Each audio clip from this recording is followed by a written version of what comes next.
ಯುವ ಭರವಸೆಯ ಕಾರ್ಯಕ್ರಮದೊಂದಿಗೆ ನಿಮ್ಮ ಮುಂದೆ ಬಂದಿದ್ದೀವಿ. ಕ್ಯಾಪ್ಟನ್ ಬ್ರಜೇಶ್ ಚೌಟ, ದಕ್ಷಿಣ ಕನ್ನಡ ಮಂಗಳೂರಿನ ಸಂಸದರು, ಯುವ ಸಂಸದರು. BJP ಈ ಬಾರಿ ಎಲ್ಲರಿಗೂ ಹಳೆ ಮುಖಗಳಿಗೆ ಜಾಸ್ತಿ ಮಣೆ ಹಾಕಿದ್ದು, ಯಾರಿಗೂ ಹೊಸಬರಿಗೆ ಅಂತ ಟಿಕೆಟ್ಗಳು ಬರಲಿಲ್ಲ. ಅಂಥದ್ರಲ್ಲಿ ಹೊಸಬರನ್ನು ಆಯ್ಕೆ ಮಾಡಿ ಕೊಟ್ಟಿದ್ದರೆ ಅದರಲ್ಲಿ ಪ್ರಪ್ರಥಮರು ಬ್ರಜೇಶ್ ಚೌಟ್ರು. ಕಾರ್ಯಕ್ರಮಕ್ಕೆ ಆತ್ಮೀಯ ಸ್ವಾಗತ ತಮಗೆ. ಅಂಕಿತ್. ಮತ್ತೊಬ್ಬರು ಇಡೀ ಕರ್ನಾಟಕದಾದ್ಯಂತ ಚಿರಪರಿಚಿತ, ದೇಶಾದ್ಯಂತ ಕೂಡ ಚಿರಪರಿಚಿತ. ತಮ್ಮ ಫೈರ್ ಬ್ರ್ಯಾಂಡ್ ಹೇಳಿಕೆಗಳು, ಆಮೇಲೆ ಕೌಂಟ್ರುಗಳು, ಈ ಕಾರಣಕ್ಕಾಗಿ, ಆಮೇಲೆ ತೆಲುಗು ಸಿನಿಮಾ ರಂಗದ ಬಾಲಯ್ಯ ಡಯಲಾಗ್ ಮೂಲಕ ಕೂಡ ಭಾಳ ಫೇಮಸ್ ಆದಂಥವರು ಪ್ರದೀಪ್ ಈಶ್ವರ್ ಅವರು ಕೂಡ ಕಾರ್ಯಕ್ರಮಕ್ಕೆ ಆತ್ಮೀಯ ಸ್ವಾಗತ. ಪ್ರದೀಪ್ ಈಶ್ವರ್, ಇದರ ಜೊತೆಗೆ ಒಂದು ಮಾತನ್ನು ಹೇಳ್ತೀನಿ. ಪ್ರದೀಪ್ ಈಶ್ವರ್ ಅವರು ಬೆಳೆದು ಬಂದ ಹಾದಿ ಕೂಡ ನಮಗೆಲ್ಲ ಗೊತ್ತಿದೆ, ಎಸ್ಪೆಷಲಿ ನನಗಂತೂ ಭಾಳ ಚೆನ್ನಾಗಿ ಗೊತ್ತಿದೆ. ಈಗಾಗಲೇ ಅವರು ಒಂದು 5,000 MBBS ಡಾಕ್ಟರ್ಗಳನ್ನು ರೆಡಿ ಮಾಡಿ ಇಡೀ ದೇಶಕ್ಕೆ ಕೊಟ್ಟಿದ್ದಾರೆ. ಸೊ ಹಾಗಾಗಿ ಒಬ್ಬರು ಸೈನ್ಯದಲ್ಲಿ ಕೆಲಸ ಮಾಡಿದಂಥವರು, ಅದು ದೇಶ ಸೇವೆನೇ. ಡಾಕ್ಟರ್ಗಳನ್ನು ನಿರ್ಮಾಣ ಮಾಡಿ ಅಥವಾ ಇಂಜಿನಿಯರ್ಗಳನ್ನು ನಿರ್ಮಾಣ ಮಾಡಿ ಸಮಾಜಕ್ಕೆ ಕೊಡೋದು, ಅದು ಕೂಡ ದೇಶ ಸೇವೆನೇ. ಬಹಳ ಮುಖ್ಯವಾಗಿ ಇವತ್ತಿನ ನಮ್ಮ ರೇಷಿಯೋ ತಗೊಂಡ್ರೆ 25 ವರ್ಷದ ಕೆಳಗಿನ 50% ಜನ ಭಾರತದಲ್ಲಿದ್ದಾರೆ, 35 ವರ್ಷ ಒಳಗಿನ 65% ಜನ ಭಾರತದಲ್ಲಿದ್ದಾರೆ. ಯುವ ಭಾರತ. ಸೊ ಹಾಗಿದ್ದಾಗ MP ಆಗಿರೋ ಕಾರಣಕ್ಕಾಗಿ ಮೊದಲನೇ ಪ್ರಶ್ನೆಯನ್ನು ಅವ್ರ ಹತ್ರನೇ ಕೇಳ್ತೀನಿ. ಒಂದು, ಈಗಲೂ ಕೂಡ ನಿಮ್ಮ ರಾಜಕಾರಣಗಳು, ಹೊಸ ತಲೆಮಾರಿನ ರಾಜಕಾರಣಗಳು ಅದುವೇ ಇರುತ್ತಾ? ಅಂದರೆ ಮದುವೆ ಮನೆಗೆ ಹೋಗೋದು, ಮುಂಜಿಗೆ ಹೋಗೋದು, ಆಮೇಲೆ ಅಲ್ಲಿ ಯಾರಾದರೂ ಡೆತ್ ಆದರೆ ಹೋಗ್ಬಿಟ್ಟು 5,000 ಕೊಟ್ಟು ಬರೋದು, ಅದನ್ನೇ ಮುಂದುವರಿಸೋದಾ?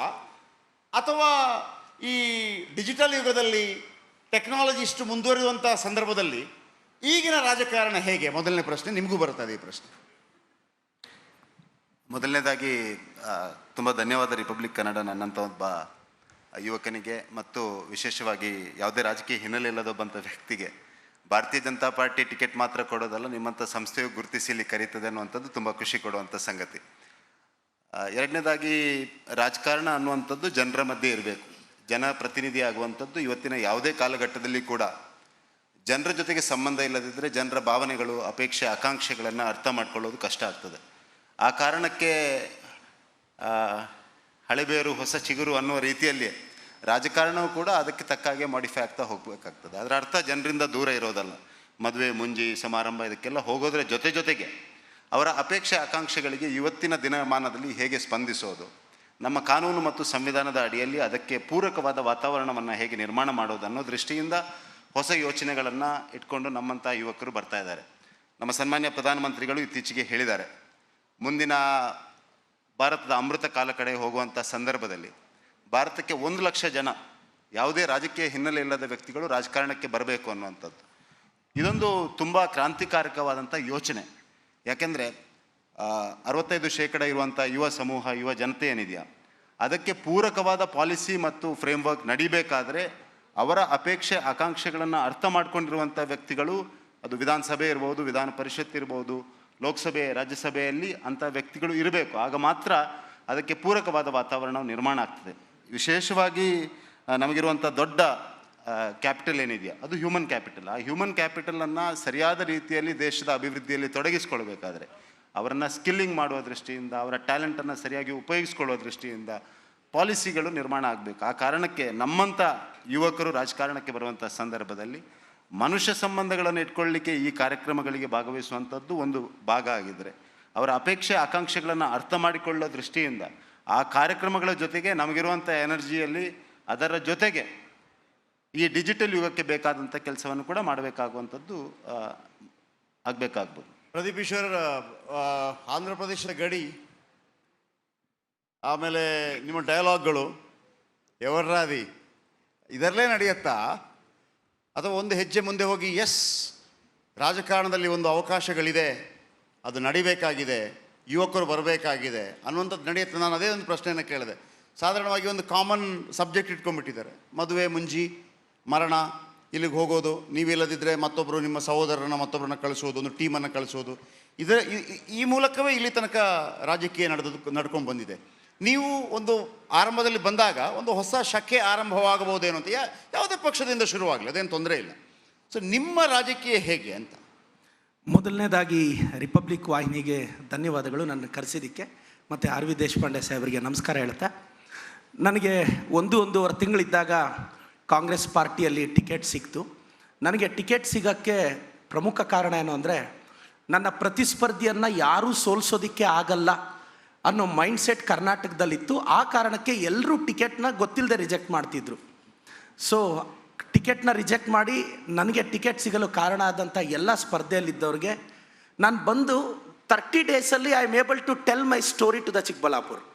2.5 ಲಕ್ಷ ಜನಕ್ಕೆ ನನ್ನ ಕಥೆಯನ್ನು, ನನ್ನ ವಿಷನ್ನ ನಾನು 1 ತಿಂಗಳಲ್ಲಿ ಹೇಳಿ ಸಕ್ಸಸ್ ಆಗೋಕ್ಕೆ ಸಾಧ್ಯ ಆದರೆ 5 ವರ್ಷದಲ್ಲಿ ನನ್ನ ಕಥೆಯನ್ನು, ನನ್ನ ವಿಷನ್ನ ಯಶಸ್ವಿ ಮಾಡ್ತೀನಿ ಅಂತ. ತಾವು ಮದುವೆ ಮುಂಜಿ ಬಗ್ಗೆ ಕೇಳಿದ್ರಿ ಸರ್. ನಾನು ಕಳೆದ 2 ವರ್ಷದಿಂದ ಯಾವ ಮದುವೆಗೂ ಅಟೆಂಡ್ ಆಗಿಲ್ಲ, ಯಾವ ಫಂಕ್ಷನ್ಗೂ ಹೋಗಲ್ಲ. 2 ವರ್ಷದಿಂದ ಒಂದು ಮದುವೆಗೆ ಹೋಗ್ಬೇಕಾಗಿತ್ತು, ನಾನು ಬರಲೇಬೇಕು ಅಂತ ಹೇಳಿದ್ರು. ಯಾಕೆಂದರೆ ಅದು ನನ್ನ ಮದುವೆ ಆಗಿತ್ತು, ಆಬ್ಸೆಂಟ್ ಆಗಂಗಿರಲಿಲ್ಲ. ಸೊ ಅದೊಂದು ಮದುವೆಗೆ ಹೋಗಿದ್ದೆ. ಆ ನಂತರ ನೀವು ಗಮನಿಸಿ, ನಾನು ಜನರಲಾಗಿ ಹೇಳ್ತಾರೆ, ಒಂದು ಮದುವೆಗೆ ಹೋದರೆ ಒಂದು 3-4 ಸಾವಿರ ಜನ ಸಿಗ್ತಾರೆ, ಓಟ್ ಹಾಕ್ಬಿಡ್ತಾರೆ. ತಪ್ಪು ಕಲ್ಪನೆ ಅದು. ಮೋಸ್ಟ್ಲಿ ಈ ಜನ್ರೇಷನ್ಗೆ ನಾನು ಏನು ಮಾಡಿದ್ದೀನಿ ಅಂತ ನಿಮ್ಗೆ ಒಂದೊಂದೇ ವಿವರಿಸ್ತೀನಿ ಸರ್. ನಾನು ಕಳೆದ 14 ತಿಂಗಳಲ್ಲಿ ಏನು ಮಾಡಿದ್ದೀನಿ ಅಂತ. ನಾನು ಇವತ್ತಿಲ್ಲಿ ನಿಂತು ಮಾತಾಡೋದಕ್ಕೂ ಒಂದು ರೀಸನ್ ಇದೆ ಸರ್. ಕರ್ನಾಟಕದ ಯಂಗ್ಸ್ಟರ್ಸ್ ಹೇಳೋಕ್ಕೆ ಇಷ್ಟಪಡ್ತಿದ್ದೀನಿ.